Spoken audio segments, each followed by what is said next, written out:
Olá, está começando o nosso segundo bloco da nossa oitava aula, nosso oitavo encontro sobre escatologia. Escatologia é a parte da teologia que trata das últimas realidades, que em linguagem técnica teológica se chama os novíssimos.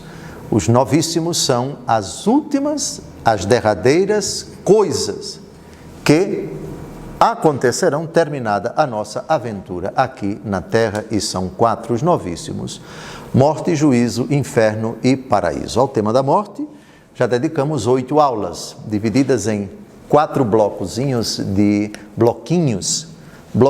de 15 minutos, que já estão disponíveis. Você é convidado a acessar o nosso canal, YouTube, Dom José Francisco Falcão, e assistir a essas aulas. No primeiro bloco, nós vimos abordando o tema da perseverança final, da conversão in extremis, no extremo, poucos instantes antes de morrer, uma pessoa que vivia em pecado, que vivia nas trevas e que, portanto, vivia na inimizade com Deus e era, por causa disso, séria candidata ao fogo do inferno. Por um milagre, sem dúvida alguma, obra de Deus, ela se arrependeu. O exemplo clássico foi citado, a Bíblia não chama o nome dele, mas a igreja o canonizou, e no martirológio, que é a relação dos santos da Igreja Católica, a relação oficial, ele aparece, São Dimas. A tradição da igreja atribui a ele, e a igreja o nomeia de Dimas. Ele se converteu. Vimos, comparando Lucas 23, de 39 a 43, na narrativa da paixão segundo Lucas, que ele censura o seu colega, não sabemos o nome do outro ladrão, que blasfemava contra Nosso Senhor, que rogava praga contra Nosso Senhor, que disse impropérios contra Nosso Senhor. E ele o censurou. E a censura foi exatamente isso. Para nós é de justiça que nós estejamos aqui pagando pelos nossos crimes, mas ele não fez nada. E aí São Dimas diz para Jesus: lembra-te de mim quando estiveres no teu reino. Ao que Jesus imediatamente responde: hoje estarás comigo no paraíso. Isso na narrativa de São Lucas. Mas na narrativa de São Marcos, temos uma coisa que São Dimas aprontava até poucos instantes, e que muitas pessoas não lembram disso. Marcos 15, versículo 32, que acusa o seguinte: também os que haviam sido crucificados com ele o insultavam. Isso quer dizer que São Dimas se arrependeu, mas poucos instantes antes insultava Nosso Senhor. Quantos instantes? 1 minuto? 2 minutos? Ele passou 3 horas desde que Jesus foi crucificado, do meio-dia até a hora 3ª. Ele rogou pragas, ele chamou palavrões com Nosso Senhor. O verbo insultar aqui está no imperfeito do indicativo, e nós sabemos que o verbo imperfeito, no imperfeito, significa um passado continuado. Teria São Dimas, antes da conversão, no limiar da vida para entrar na eternidade, antes disso, durante as 3 horas, dito palavrões com Nosso Senhor? É possível. Dito coisas horríveis contra Nosso Senhor? É possível. O texto diz: os que foram crucificados com ele o insultavam. Então ninguém pense que a conversão de São Dimas já vinha acontecendo no mês passado, no ano passado, como se fosse um ladrão que, percebendo na prisão que ia morrer, foi tocado por Deus. Não. Era um malvado que foi malvado até alguns instantes antes de morrer. Então fica a pergunta: se você junta as 2 narrativas, a de Marcos, que diz que ele também insultava, não só o outro. Na narrativa de Lucas, ele repreende o outro. Então, o que aconteceu primeiro? Primeiro ele insultava. Primeiro ele dizia impropérios contra Nosso Senhor. Mas, num determinado momento desse drama, agonizando, de alguém que insultava, ele passa para alguém que se arrepende. Isso é misterioso. Um mistério. Se existe o mistério da condenação, se existe o mistério do endurecimento, se existe o mistério do recrudescimento na maldade e na perversidade, existe o contrário também. Veja agora aqui, Lucas 23, a frase que ele pronuncia, o protesto que ele faz ao outro ladrão, e depois ele diz, lembra-te de mim, veja aí do lado direito. Agora analise a atitude dele na narrativa de São Marcos, no versículo 32. Eles insultavam. Então, a cronologia é essa. Os dois insultavam Jesus. Era um de um lado e o outro do outro. Que tipos de palavrões? Eu nem ouso imaginar. E nem ousaria pronunciar se eu soubesse. Porque não deve ter sido coisa boa, não. Palavras de baixo calão? Certamente. Insultavam. Insulto. E depois, o homem passa o que ele fazia com o outro, ele passa a censurar no outro. Não faça isso, não. Quanto a nós, é de justiça que estejamos pagando pelos nossos crimes, mas ele não fez nada. Vejam, o mistério insondável da ação de Deus, que é capaz de levar o homem, sem forçar o homem, sem constranger o homem que está no pecado, para que ele livremente opte, não quero mais as trevas, não quero mais esse tipo de conduta, não quero mais esse comportamento, e dizer imediatamente, tenha compaixão de mim, eu acabei de dizer isso, eu acabei de fazer aquilo.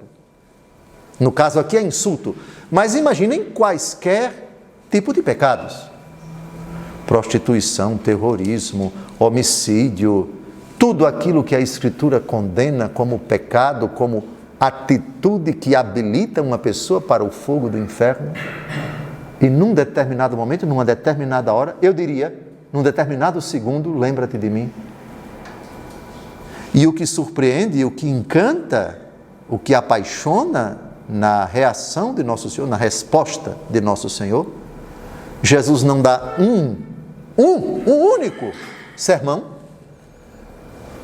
Jesus de forma alguma diz, bonito, você agora está me pedindo perdão, veja o que você fez. Jesus não diz isso.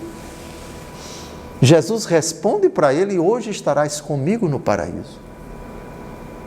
Um salafrário, quantos crimes esse homem tinha, não dá para dizer, nem os crimes nas costas que ele carregava, o São Dimas e o outro. O fato é que, até poucos instantes antes de morrer, os dois, insultando, atacando o nosso Senhor. Eu quero imaginar, e talvez esteja até sendo brando demais na minha interpretação, foi palavrão que não acabou mais.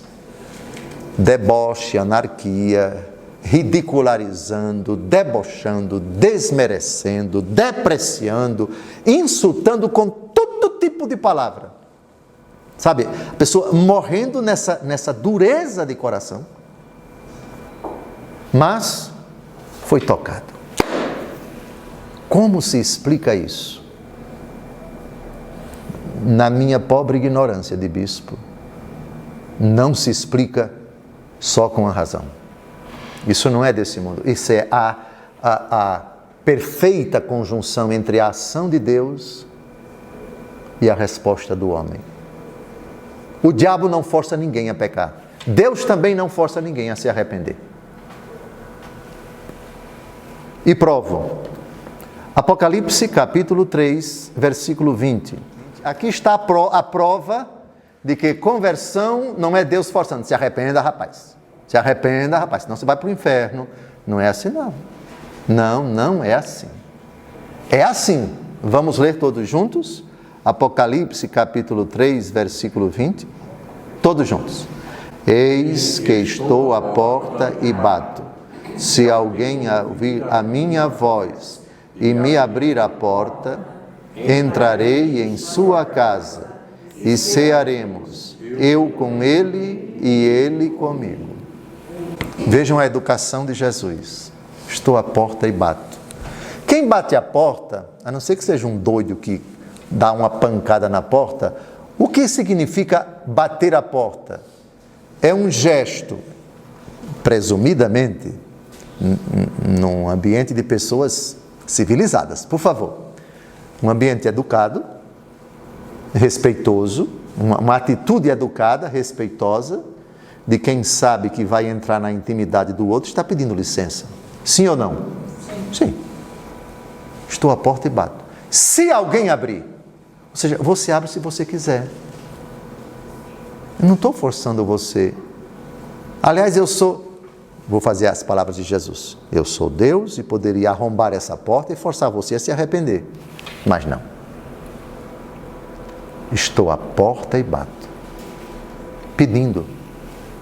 Me permita um verbo que talvez choque vocês. Implorando. Não faça isso.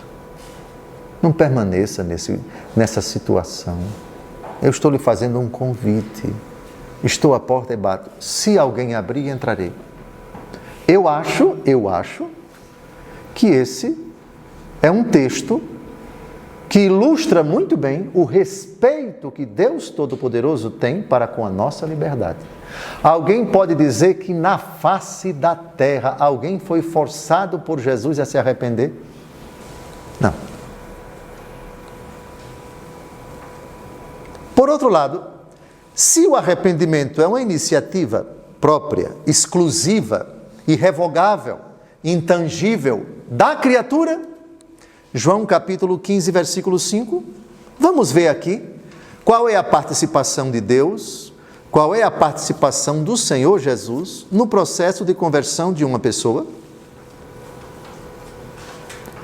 João capítulo 15, versículo 5, é a última frase. A última frase mostra precisamente isto. Vamos ler João capítulo 15, versículo 5. Eu sou a videira, vós os ramos, quem permanecer em mim e eu nele, esse dá muito fruto. Agora vem o que interessa. Porque sem mim nada podeis fazer. Nada podeis fazer. A conversão é obra do homem, mas com a ajuda de Deus. Você se converte, a pessoa se converte. Atenção, a pessoa se converte.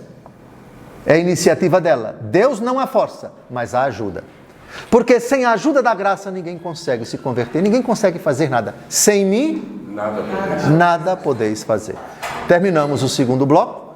No terceiro, continuaremos esse apaixonado argumento. Até lá.